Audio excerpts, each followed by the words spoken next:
11,5 тысяч первоклассников республики в День знаний получат свой первый дневник в подарок. Своеобразный документ школьника, который выдают ребятам с 2014 года, можно назвать мини-энциклопедией про родную республику. География, история, культура.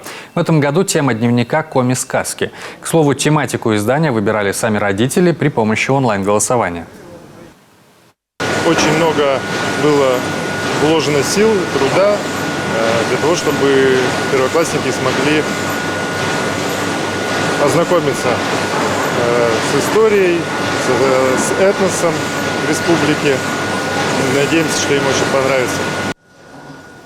В День знаний особые подарки от Коми получат первоклассники города Ровеньки Луганской Народной Республики, над которым наш регион взял шефство. По решению секретаря регионального отделения партии «Единая Россия», главы Республики Коми Владимира Викторовича Уйба, принято решение подарочные экземпляры дневников первоклассника также изготовить для всех первоклашек города Ровеньки.